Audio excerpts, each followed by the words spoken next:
हत्येच्या दिवशी कराडने संतोष देशमुखांना धमकी दिली होती अशी माहिती एसआयटीने कोर्टामध्ये दिली आहे। कोर्टामध्ये सध्या सुनावणी सुरू आहे।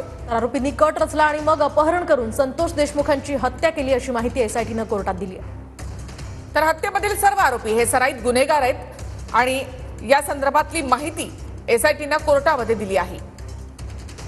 तर कराडने याआधी केलेल्या गुन्ह्यांची यादी सुद्धा कोर्टात सादर करण्यात आली आहे।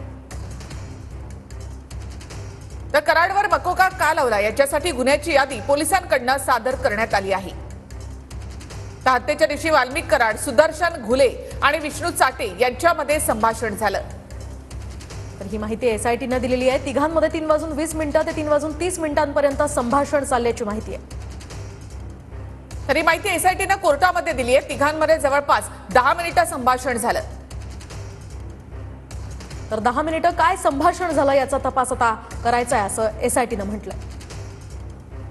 संतोष देशमुखांच्या अपहरणाची वेळ आणि संभाषणाची वेळ साधारणतः मिळती जुळती आहे। तर 3:15 संतोष देशमुखांचं अपहरण झालं अशी माहिती एसआयटीने दिली आहे। एफआयआर मध्ये संतोष देशमुख यांचं 3 वाजता अपहरण झाल्याचा उल्लेख आहे। तर आरोपींनी कट रचून संतोष देशमुखांचं अपहरण करून त्यांची हत्या केली अशी माहिती एसआयटीने कोर्टात दिली आहे। गुन्ह्यामधले आरोपी हे सराईत आणि गुन्हेगारी पार्श्वभूमी असलेले आहेत असंही एसआयटीने म्हटलं। संघटित गुन्हेगारीचं प्रकरण असल्यामुळे कराडवर मकोका लावला असं देखील एसआयटीने कोर्टामध्ये सांगितलेलं आहे।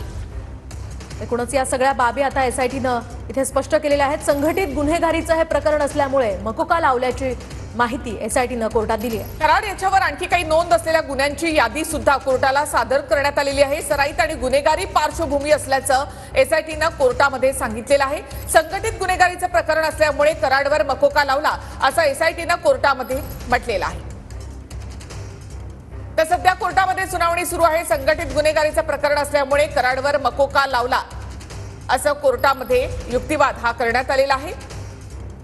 कराडच्या पोलीस कोठडीसाठी पोलिसांनी 9 बाबी समोर मांडल्यात। आरोपींनी कट रचून संतोष देशमुखांचं अपहरण करून हत्या केली।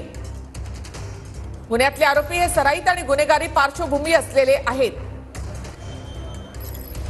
तर असा हा युक्तिवाद कोर्टामध्ये करण्यात आलेला आहे। कराडच्या पोलीस कोठडीसाठी एसआयटीने 9 बाबी समोर मांडल्या। हत्येच्या दिवशी कराडने संतोष देशमुखांना धमकी दिली अशी माहिती एसआयटीने कोर्टामध्ये दिली। तर आरोपींनी कट रचला आणि मग अपहरण करून संतोष देशमुखांची हत्या केली असंही एसआयटीने कोर्टात सांगितलंय। तर कोर्टामधला युक्तिवाद आपण या ठिकाणी पाहतो। हत्येमधील सर्व आरोपी सराईत गुन्हेगार आहेत। एसआयटीने कोर्टात ही माहिती दिली। कराडने याआधी केलेल्या गुन्ह्यांची सुद्धा यादी यामध्ये कोर्टात सादर करण्यात आली आहे।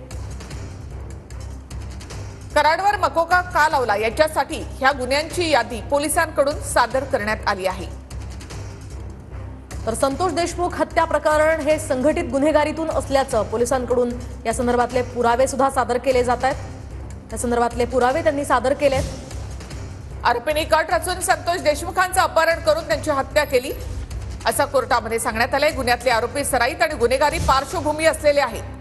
कराडच्या पोलीस कोठडीसाठी एसआयटीने 9 बाबी समोर मांडल्या आहेत। यामध्ये कराडच्या पोलीस कोठडीसाठी त्याच्यावर आधी नोंद असलेल्या गुन्ह्यांची यादी कोर्टामध्ये सादर करण्यात आली। कराडनं हत्येच्या दिवशी संतोष देशमुखांना धमकी दिल्याचं देखील एसआयटीच्या अधिकाऱ्यांनी कोर्टामध्ये सांगितलं आहे।